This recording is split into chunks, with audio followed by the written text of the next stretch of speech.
السلام عليكم ورحمة الله وبركاته. الحمد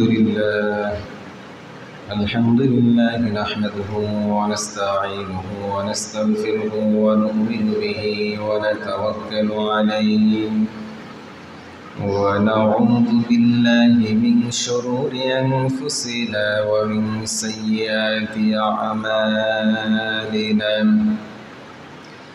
من يهد الله فلا مضل له ومن يضلله فلا هادي له، ونشهد أن لا إله إلا الله وحده لا شريك له، ونشهد أن سيدنا وسندنا وحبيب ربنا وطبيب قلوبنا ومولانا محمدا عبده ورسوله الذي أرسله بالحق بشيرا ونذيرا وداعيا إلى الله بإذنه وسراجا وقمرا منيرا.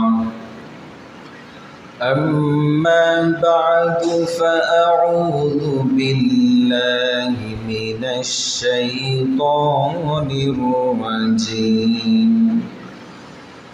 بسم الله الرحمن الرحيم. وما خلقت الجن والإنس إلا ليعبدون. وقال رسول الله صلى الله عليه وسلم: الفرق بين المسلم والكافر ترك الصلاة. وقال تعالى: إن الله وملائكته يصلون على النبي يا أيها الذين آمنوا صلوا عليه وسلموا تسليما. اللهم صل على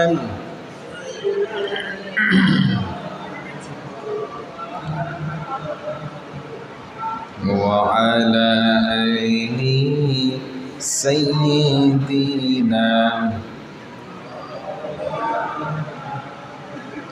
بلغ العلا بكماله كشف الدجى بجماله حسنت جميع خصاله صلوا عليه وآله। আল্লাহ পাকের দরবারে শুকরিয়া যে রব্বুল ইজ্জত ওয়াল জালাল পবিত্র শুক্রবার দিন, বরকতের দিনে, দোয়া কবুলের দিন, সালাতুল জুমা আদায়ের লক্ষ্যে আল্লাহ পাক তার পছন্দনীয় ঘরে আসা ও বসার তৌফিক এনায়েত করলেন।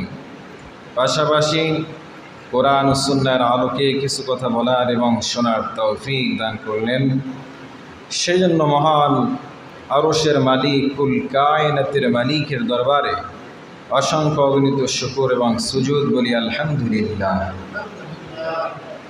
লাখো কোটি দুরুদ ও সালাম বিশ্ব মানবতার মুক্তির দূত, বিশ্ব নবী কুল শিরোমণি মুহাম্মদ আরবি সাল্লাল্লাহু আলাইহি ওয়াসাল্লামের উপর।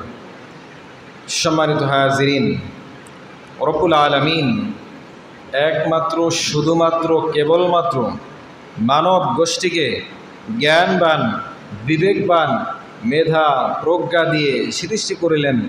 অন্য কোনো জাতিকে, কোনো মাখলুককে এত জ্ঞান আর মেধা বুদ্ধি দেয় না। চিৎকার দিয়ে বলুন সুবহানাল্লাহ। কুরআনুল কারীমের সূরা 3 আল্লাহ তাআলা মানব জাতির সৌন্দর্য নিয়ে যে কথা তুলে ধরলেন, কি সেই কথা? রব্বে কারীম বলেন, লাকাদ খালাকনাল ইনসানা ফি আহসানি তাকওয়িম। আমি রব্বে কারীম মানব জাতিকে, মানব গোষ্ঠীকে, মানব মণ্ডলীকে সুন্দর অবকাঠামো আকৃতি দিলাম, সৌন্দর্য দিলাম, সব দিক থেকে তারা সৌন্দর্য। আর এই সৌন্দর্য কেন দিলাম? কেন তাদেরকে জ্ঞান দিলাম, মেধা দিলাম, বুদ্ধি প্রজ্ঞা দিলাম, সব কিছুতে দিলাম? উদ্দেশ্যটা কি? উদ্দেশ্য হলো বান্দা গোলামি করবে, ইবাদত করবে, রবের দাসত্ব করবে, আনুগত্য পোষণ করবে। এক বাক্যে বলি, আমরা গোলামি করব, ইবাদত করব কার? জোরে বলুন কার? আমরা আল্লাহর গোলামি করব। এই সিদ্ধান্ত আমি মোল্লার নয়, এই সিদ্ধান্ত আল্লাহর। জোরে বলুন কার? আল্লাহর সিদ্ধান্ত। এইটা যদি আমরা বুঝতাম আর মানতাম, তাহলে মসজিদে, প্রতিটি মসজিদে মানুষের উপচে পড়া ভিড় শুধু শুক্রবারে নয়, প্রতি ওয়াক্তে, প্রতিদিনে, সব সময় নামাজের সময় হলেই মানুষ মসজিদে আসার জন্য চেষ্টা করত, প্রতিযোগিতা করত, কে আগে যেতে পারে, কে প্রথম কাতারে দাঁড়িয়ে যে নামাজ পড়তে পারে, মসজিদে আগে প্রবেশ করতে পারে। এই চেতনা, এই মানসিকতা আমাদের তৈরি হয়ে যেত। কিন্তু আখিরাতের ব্যবসা আমরা বুঝতে পারি নাই, পরকালের ব্যবসা আমরা বুঝতে পারি নাই। আমরা বুঝতে পেরেছি দুনিয়ার সব ব্যবসা, দুনিয়ার আরাম, আয়েশ আর খায়েশ সব বুঝি, কিন্তু দুর্ভাগ্য আখিরাতের ব্যবসা, মরণের পরের ব্যবসা, কবর জগতের ব্যবসা, হাসরের জগতের ব্যবসা, এগুলো আমরা এখনো বুঝতে পারি নাই। আল্লাহ তাআলা বলেন, আমি অনর্থক খামাকা তোমাদেরকে সৃষ্টি করি নাই, আমার উদ্দেশ্য রয়েছে। আমার উদ্দেশ্য তোমরা গোলামি করবে আমার। আমরা গোলামি করব কার? আল্লাহ তাআলা ঘোষণা দিয়েছেন, ওমা খালাকতুল জিন্না ওয়াল ইনসা ইল্লা লিয়াবুদুন। একমাত্র, শুধুমাত্র, কেবলমাত্র জিন এবং ইনসান ইবাদত করবে একজনের, তিনি কে? আমরা আল্লাহর ইবাদত করতে চাই। আল্লাহ তাআলা চায় বান্দা তুমি ইবাদতের মাধ্যমে আমি রবকে সন্তুষ্ট করো, আমার আনুগত্য পোষণের মাধ্যমে আমি রবকে খুশি করো। সম্মানিত হাজিরিন, একটা মানুষ ঈমান আনয়নের পরে তার ফার্স্ট যে কাজটি, সর্বপ্রথম যে কাজটি, সেটি হলো নামাজ আদায় করবে। এই সিদ্ধান্ত কার? শুরুতেই যাকাতের কথা বলা হয় নাই, শুরুতেই হজের কথা বলা হয় নাই, শুরুতেই দান সাদাকাতের কথা বলা হয় নাই, শুরুতেই অন্য আমলের কথা বলা হয় নাই। ইসলাম কবুল করলেন, নামাজ রক্ত হলে আপনি নামাজে দাঁড়িয়ে যান, চিৎকার দিয়ে বলুন সুবহানাল্লাহ। এবার নামাজ আদায় করলাম, নামাজের পাশাপাশি কি করতে হবে তাও কোরআনে কারীমে আছে না নাই? সম্মানিত মুসলিম কেরাম, আল্লাহ রাব্বুল আলামিন বলেন, আল্লাযীনা ইউমিনুনা বিল গায়ব ওয়া ইয়াকিমুনাস সালাতা ওয়া মিম্মা রাযাকনাহুম ইউনফিকুন। জোরে বলুন আল্লাহু আকবার। আল্লাহ তাআলা বলেন, যারা অদৃশ্য বিষয়ের প্রতি আমি রবকে না দেখে বিশ্বাস স্থাপন করেছে, রবকে স্বীকার করলো, নবী মুহাম্মদ সাল্লাল্লাহু আলাইহি সাল্লামকে না দেখে বিশ্বাস স্থাপন করলো, তারা যেন নামাজ কায়েম করে। এই সিদ্ধান্ত কার? আমরা নামাজ আদায় করলাম এবং আল্লাহ তাআলা আমাদেরকে যে রিজিক দিল, যেই রিজিক আমরা খাই, যেই রিজিকের জন্য এক প্রান্ত থেকে অন্য প্রান্তে ছুটে যায়, দেশ থেকে বিদেশে যায়, রিজিকের জন্য। আল্লাহ তাআলা বলেন, তোমাকে যে রিজিক দেই, যে অর্থ দেই, যেই সম্পদ দেই, যেই পয়সা দেই, এখান থেকে কিছু অংশ ব্যয় করো। সুবহানাল্লাহ বলি। দান করলে, সাদাকাত দিলে আল্লাহ তাআলা রোগ থেকে মুক্তি দেয়, বালা মুসিবত থেকে আল্লাহ মুক্তি দেয়। চিৎকার দিয়ে বলুন সুবহানাল্লাহ। এজন্য প্রত্যেক শুক্রবার বেশি বেশি করে মসজিদে দান করতে রাজি আছি সবাই। আল্লাহ তৌফিক দেন, জোরে বলুন আমিন। আমিনের শব্দ হয় নাই, জোরে বলুন আমিন। আল্লাহ আমাদেরকে কবুল করেন, বলেন আমিন। নামাজের গুরুত্ব নিয়ে কিছু কথা। কোরআনুল কারীমের সূরা আনকাবুত আয়াত নম্বর 45 আল্লাহ তাআলা বলেন, উতলু মা উহিয়া ইলাইকা মিনাল কিতাব ওয়া আকিমিস সালাত ইন্নাস সালাতা তানহা আনিল ফাহশাই ওয়াল মুনকার ولذكر الله أكبر والله يعلم ما تسمعون سورة بولن الله أكبر রব্বুল আলামিন বলেন, হে রাসূল, আপনার প্রতি যে কিতাব দিলাম, কিতাবের নাম কি? সবাই বলেন কিতাবের নাম কি? আল্লাহ তাআলা যে তার হাবিবকে নবী মুহাম্মদ সাল্লাল্লাহু আলাইহি ওয়াসাল্লামকে যে কিতাব দিলেন, ঐশী বাণী দিলেন, মহাগ্রন্থ কালামে রব্বানি দিলেন, অর্থাৎ রবের কালাম। চিৎকার দিয়ে বলুন সুবহানাল্লাহ। উতলু মা উহিয়া ইলাইকা মিনাল কিতাব, হে নবী, আপনাকে যে কিতাব দিলাম সেখান থেকে আপনি তেলাওয়াত করুন, বলুন সুবহানাল্লাহ। আমরা কি তেলাওয়াত করি?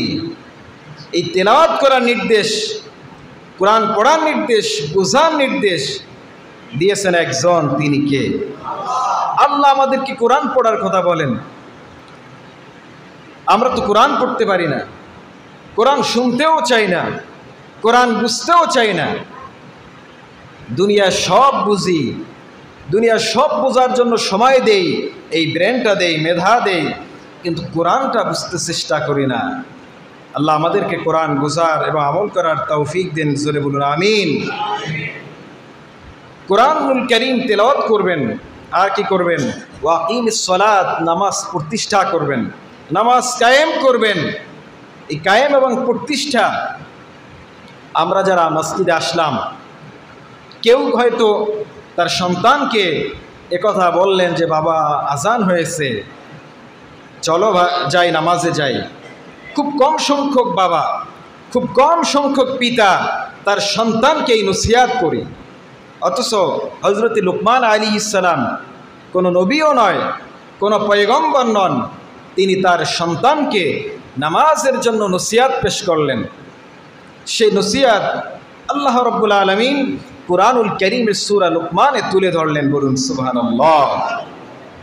তার মানে আল্লাহ কোরআনে কারীমে তুলে ধরার অর্থ হলো যে আমরাও আমাদের সন্তানদেরকে নামাজের জন্য, দ্বীনের জন্য, ইসলামের জন্য, কল্যাণের জন্য, হেদায়েতের জন্য, যে বাবা চলো মসজিদে যাই, কোরআনের পথে আসি, হেদায়েতের পথে আসি, নাজাতের পথে আসি, মুক্তির পথে আসি, শান্তির পথে আসি, এই সিদ্ধান্ত আমি মোল্লার নয়, সিদ্ধান্ত আল্লাহর। জোরে বলুন কার? আজকে যদি প্রশ্ন করি, অনেক হাত উঁচু করতে পারবেন না যে আমি আমার সন্তানকে নামাজের জন্য দাওয়াত দিয়ে আসছি। তো আমি শুরুতে বললাম যে অধিকাংশ বাবা, অধিকাংশ পিতা, অধিকাংশ অভিভাবক আমার সন্তানকে আমরা নসিহত করতে পারলাম না। কিয়ামতের ময়দানে ওই বাবা আল্লাহ তাআলার আসামির কাঠগড়ায় দাঁড়াতে বাধ্য হবেন। যেই বাবা তার সন্তানকে এতটুকু নসিহত করতে পারলো না যে আজকে শুক্রবার দিন, জুমাবারের দিনে, এই বরকতের দিনে আজান হয়েছে, বাবা তুমি এখন দুনিয়ার সব কাজ পরিত্যাগ করতে হবে, চলো আমরা মসজিদে যাই, আমি রেডি হয়েছি, আমি প্রস্তুতি গ্রহণ করেছি, বাবা তুমিও চলো একসাথে যাই। এতটুকু কথা আমরা কি বলতে পারি? কথা বলেন, বলতে পারি? তা আমরা আজকের থেকে এই সিদ্ধান্ত গ্রহণ করতে চাই, প্রত্যেকটা শুক্রবার, বিশেষ করে অন্য দিন তো দাওয়াত দিতে থাকবো, শুক্রবার দিন স্পেশাল একটা দিন, এদিনে কোরআনের কথা শোনা যায়, নবীজির কথা শোনা যায়, ভালো মন্দ আলোচনাগুলো হয়। এগুলো শুনলে সন্তানের মধ্যে দ্বীনের সঠিক বুঝ সমঝ দান করবেন একজন, তিনি কে? প্রত্যেক দিন, প্রত্যেক ওয়াক্তে এই কোরআন এবং সুন্নাহর কথা কি আমরা শুনতে পাই? কথা বলেন না কেন? প্রত্যেক দিন প্রত্যেক ওয়াক্তে কোরআন এবং সুন্নাহর বয়ান কি আমরা শুনতে পাই? জোরে বলুন, শুনতে পাই। তার মানে শুক্রবার একদিন 30টা মিনিট 40টা মিনিট আমরা কোরআন কারীম এবং সুন্নাহর কথা শুনি। এই সময়টা সন্তানকে সুন্দরভাবে নসিহতের মাধ্যমে, আদর্শ ভালোবাসার মাধ্যমে, মাথায় হাত বুলানোর মাধ্যমে, যে বাবা আজকে আর কোনো কথা নেই, তোমার কথা শুনবো, তোমার কথা রাখবো, আজকে আমার কথা তোমার রাখতে হবে, তুমি যা চাও তোমাকে সব কিছু দেব। আমরা এক জায়গায় বলি, বাবা পরীক্ষায় যদি 1 নম্বর হতে পারো, পরীক্ষায় যদি ফার্স্ট হতে পারো, টানেল ফুল বৃত্তি পাও, ক্লাস যদি ফার্স্ট হতে পারো, তাহলে তোমাকে সাইকেল কিনে দেব, তোমাকে শুধু বাইসাইকেল না, তোমাকে মোটর সাইকেল কিনে দেব। এমন বাবা আছে না নাই? কথা বলেন, আছে না নাই? কিন্তু আজ পর্যন্ত আমি তো মাঝে মাঝে তথ্য নেই, এগুলো নেই, এই জন্য আপনাদের সামনে যেন সুন্দরভাবে উপস্থাপন করতে পারি, বলে আলহামদুলিল্লাহ। একটা বাবা আজ পর্যন্ত দেখলাম না যে বাবা তুমি যদি প্রত্যেকটা শুক্রবার জুমার দিনে আযানের সাথে সাথে মসজিদে যাবে, কোরআন এবং সুন্নাহর পূর্ণাঙ্গ আলোচনা শুনবে, তাকবীরে উলার সাথে নামাজ আদায় করবে, মোনাজাত শেষ করে বাড়িতে যাবে, এভাবে যদি তুমি 1 মাস বা 2 মাস বা 5টা জুমা যদি তুমি মসজিদে যেতে পারো, আমি খুশি হয়ে তোমাকে একটি সাইকেল কিনে দেব, আমি তোমাকে একটি দামি ঘড়ি কিনে দেব, তোমার পছন্দের একটা সারপ্রাইজ আমি বাবা দিতে চাই। এরকমের কোনো চিন্তা চেতনা আমাদের মাঝে আছে? এই জায়গাটা আমরা নাই। আপনার সন্তান ঘরে ঘুমিয়ে আছে, ফজরের সময় আপনি বাবা মসজিদে আসলেন, সন্তান মসজিদে আসলো না, ওই ঘরে যদি আগুন লেগে যায়, বাবা মসজিদ থেকে দৌড় দিয়ে এক দৌড়ে বাসায় গিয়ে বলবেন, ঘর থেকে আগে সন্তানকে বের করো, আগে সন্তানকে বাঁচাতে হবে, এরপরে ঘরে পানি দিতে হবে। জোরে বলুন, ঠিক না বেঠিক? আরে বাবা, আপনি সন্তানকে জাহান্নামের আগুন থেকে বাঁচানোর চেষ্টা করলেন না, দুনিয়ার আগুন থেকে বাঁচানোর চেষ্টা করলাম, অথচ রব্বে কারীম কুরআনুল কারীম স্পষ্টভাবে দ্ব্যর্থহীন কণ্ঠে স্পষ্টভাবে জানিয়ে দিলেন, ইয়া আইয়ুহাল্লাযীনা আমানু কু আনফুসাকুম ওয়া আহলিকুম নারা। হে পৃথিবীবাসী, হে দুনিয়ার মানব মণ্ডলী, মুমিন বিশ্বাসী যারা তোমরা ঈমান আনয়ন করেছো, ইয়া আইয়ুহাল্লাযীনা আমানু, ঈমান আনয়ন করেছো, তোমরা শোনো, আমানু, তোমরা যারা ঈমান আনলে, কু আনফুসাকুম ওয়া আহলিকুম নারা, তুমি জাহান্নামের আগুন থেকে বাঁচো, এবং তোমার পরিবার, তোমার সন্তান, তোমার সন্ততি, তোমার কন্যা সন্তান, তোমার ছেলে সন্তান, তোমার স্ত্রী, তোমার পরিবারের প্রত্যেকটা সন্তান নামাজি হইল কিনা, এ দায়িত্ব প্রত্যেকটা বাবা মায়ের। জোরে বলুন, ঠিক না বেঠিক? বাবা চলে আসলেন ঘর থেকে, সন্তানকে যদি দাওয়াত দিতেন যে বাবা তুমি আমার সাথে চলো, তাহলে ওই সন্তান 1 দিন 2 দিন 3 দিন 1 সপ্তাহ নসিহত করলে ওই সন্তান নামাজিওয়ালা সন্তান বানাই দিত আল্লাহ তাআলা। জোরে বলুন সুবহানাল্লাহ।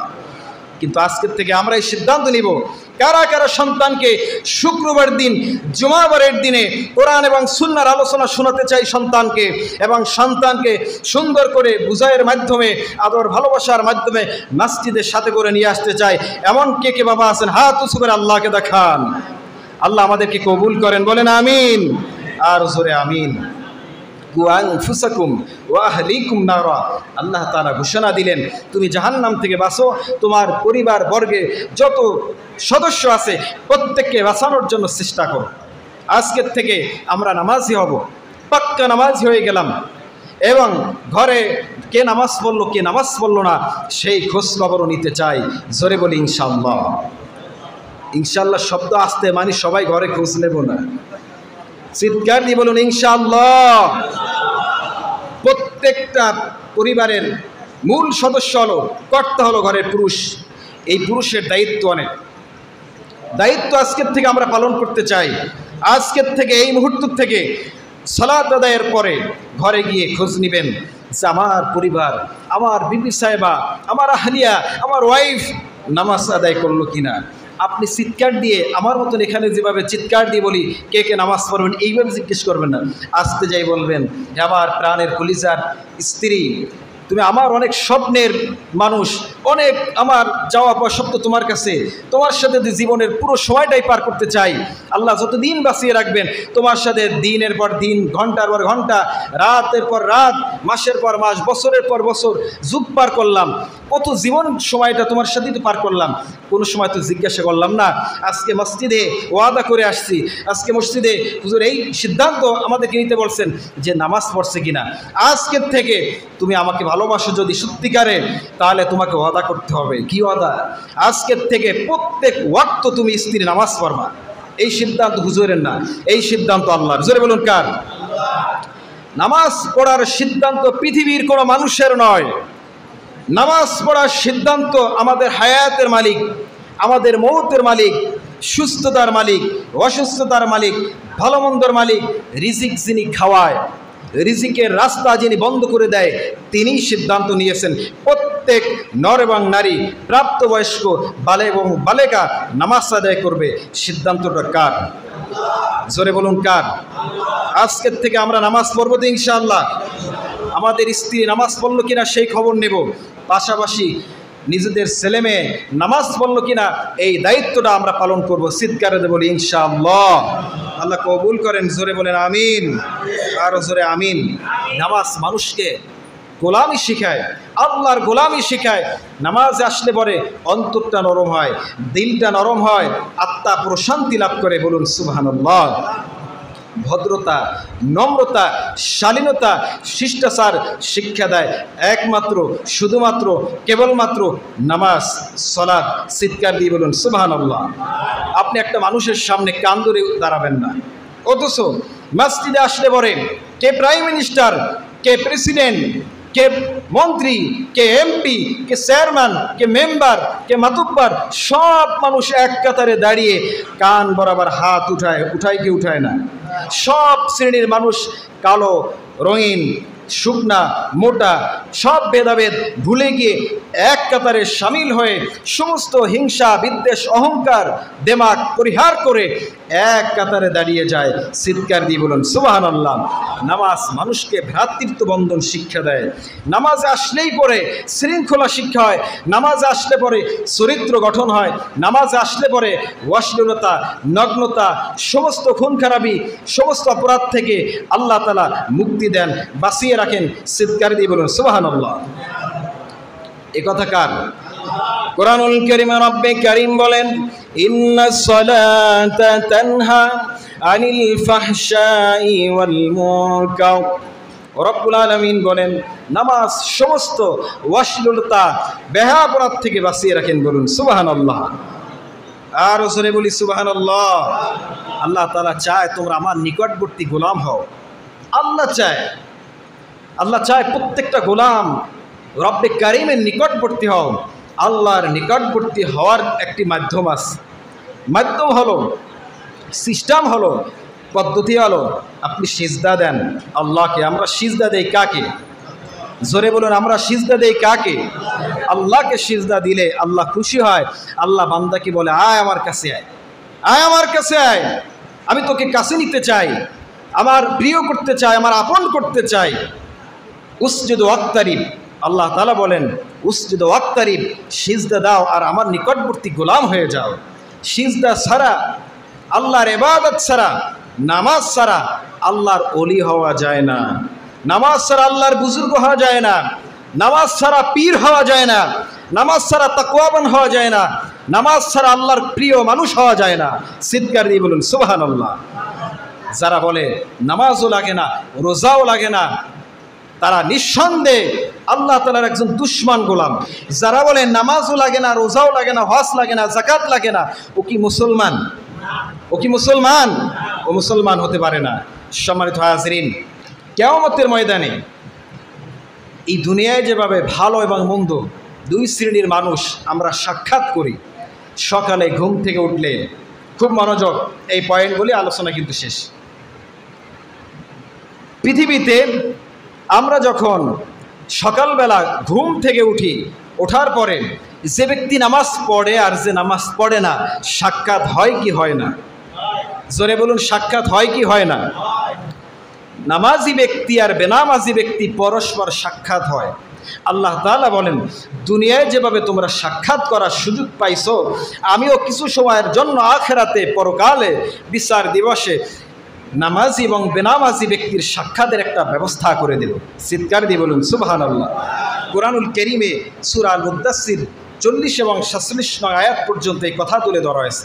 তো মূল কথা হলো, কিয়ামতের দিন আল্লাহ তাআলা জান্নাতীদেরকে নির্দেশ করবেন যে তোমরা জাহান্নামীদেরকে প্রশ্ন করবেন, ফি জান্নাতি ইয়াতাসাআলুনা আনিল মুজরিমিন মা সালাকাকুম ফি সাকার ক্বালু লাম নাকু মিনাল মুসাল্লিন।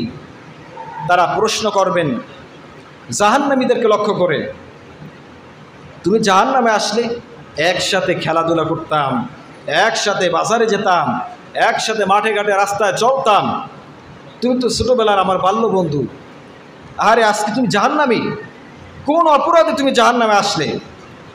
এক ভাই আরেক ভাইকে লক্ষ্য করে বলবেন, কোন অপরাধে তুমি জাহান্নামে আসলে? সে বলবেন, ক্বালু লাম নাকু মিনাল মুসাল্লিন, আমি নামাজ পড়তাম না। খুব মনোযোগ, আমি নামাজ পড়তাম না। যে ব্যক্তি নামাজ পড়তো না সে এক ব্যক্তি বলবেন নামাজ পড়তাম না। তার মানে মুসল্লি শব্দটি কোরআনে কারীমে বর্ণিত একটি শব্দ। চিৎকার দিয়ে বলুন সুবহানাল্লাহ। আল্লাহ তাআলা নামাজি ব্যক্তিকে আল্লাহ মুসল্লি বলে ডাক দিয়েছেন। জোরে বলুন সুবহানাল্লাহ। তাহলে আজকে আমরা যারা নামাজ পড়তে আসলাম, আমরা সকলে কি মুসল্লি? এই মুসল্লি বলে যদি কেউ ডাক দেয় মুসল্লি দাঁড়ান, তার মানে আপনাকে সে সম্মান করলো মুসল্লি বলে আপনি খুশি হবেন। মুসল্লি বলে কাউকে ছোট করা হয় নাই, কাউকে গালি দেওয়া হয় নাই। মুসল্লি বলে আল্লাহ তাআলা ডাক দিয়েছেন তার গোলামকে। চিৎকার দিয়ে বলুন সুবহানাল্লাহ। সুতরাং যারা আমরা নামাজ পড়বো, আল্লাহ তাআলা তাদেরকে মুসল্লি শব্দ উচ্চারণ করেছেন। আজকের থেকে এই নামাজের গুরুত্ব এবং ফজিলাত নিয়ে যে কয়টি কথা শুনলাম, আল্লাহ আমাদেরকে বোঝার এবং আমল করার তৌফিক যোগ্যতা দান করুন। জোরে বলুন আমিন। আপনাদের পড়তে আহ্বান জানাই, আলোচনা ঠিক 1:45 শুরু হয়, 1:15 মধ্যে শেষ করি। গুরুত্বপূর্ণ একটা বিষয়, যে এমন একটা সময় আলোচনা শুরু করছি, একটা বিষয় যে ফিনিশিং দিতে 2-3-4 মিনিট লাগতে পারে, তখনকার ভিন্ন আমি চেষ্টা করি। গত শুক্রবার দিন ঠিক 1:30টা নামাজ পড়ছি, ঠিক নেবে ঠিক? যারা নামাজ পড়ছেন খেয়াল করছেন, ঠিক 1:30টা নামাজ পড়ছি। আপনাদের প্রতি আহ্বান, মেহরবানি করে জুমার আলোচনা কতটা গুরুত্ব এটা এখন 1 মিনিটে আমি বুঝাতে পারবো না আপনাদেরকে। 1 মিনিটে বোঝানো সম্ভব নয়। জুমার আলোচনা একটা মানুষের চরিত্র গঠনের মাধ্যম। চরিত্র যদি গঠন করতে হয়, মানুষ যদি মানুষ হতে হয়, শ্রেষ্ঠত্ব অর্জন করতে হয়, নামাজি যদি হতে হয়, পাক্কা নামাজি। নামাজ 2 প্রকার। মাঝে মাঝে নামাজ পড়লেন, এই যে শুক্রবার দিন একটু আসলেন, হাজিরা দিলেন, শেষ 1 সপ্তাহ আর খবর নাই, এরে পাক্কা নামাজি বলা হয় না, এ আঞ্চলিক নামাজি। তো যাই হোক, 5 ওয়াক্ত নামাজ আল্লাহ চায় তুমি বান্দা 5 ওয়াক্ত পড়ো, আমরা চাই না। আল্লাহ চায় বান্দা 5 ওয়াক্ত নামাজ পড়ো, এই সিদ্ধান্ত কার? আর আমরা চাই না 5 ওয়াক্ত পড়তে, আমরা চাই 1 ওয়াক্ত। নাউজুবিল্লাহ বললেন না? সবাই কি বাঁচতে পারবো? কথা বলেন, বাঁচতে পারবো? মরতে হবে, মরতে হবে। অপ্রিয় সত্য কথা, মহা সত্য, ধ্রুব সত্য। সূর্য যেমন পূর্ব দিক থেকে ওঠে পশ্চিমে অস্ত যায়, ঠিক মানুষের মৃত্যু হবে। আপনি না চাইলেও মৃত্যু হবে, চাইলেও মৃত্যু হবে, না চাইলেও মৃত্যু হবে। তা আল্লাহ তাআলা হুকুমটা মানতে দোষটা কোথায়? তাহলে আজকের থেকে আমরা এই নামাজের ফজিলাত নিয়ে আলোচনা শুনলাম। নামাজ পড়তে রাজি আছেন কারা কারা? হাত উঁচু করে আল্লাহকে দেখান, আল্লাহ কবুল করেন, বলেন আমিন। বিশেষ করে জুমার দিন একটু আগে আসবেন। ওয়াক্তে নামাজের সময় তো আর বয়ান হয় না। 5 ওয়াক্ত নামাজ ফরজ পড়বেন, জামাতের সাথে একা একা পড়বেন, ঘরেও পড়তে পারেন, মসজিদেও পড়তে পারেন। কিন্তু জুমার দিনে একমাত্র শুধুমাত্র কেবলমাত্র জুমার দিনে একদিন 1 ওয়াক্ত, জুমার দিন 5 ওয়াক্ত না, 1 ওয়াক্ত আধা ঘন্টা বয়ান হয়। এই বয়ান শোনা অতীব জরুরি, অত্যন্ত জরুরি। কোরআন শেখা, কোরআন বোঝা, কোরআন অর্থ জানা, নবীর জীবন জানা প্রত্যেকটা মুসলিম নর নারীর জন্য ফরজ। জোরে বলুন সুবহানাল্লাহ। আল্লাহ তাআলা আমাদেরকে যতটুকু অল্প সময় যে কথা শুনলাম, আল্লাহ আমাদেরকে সঠিকভাবে বুঝে আমল করার তৌফিক দেন। জোরে বলুন আমিন। ওয়া আখিরু দাওয়ানা আলহামদুলিল্লাহি রাব্বিল আলামিন।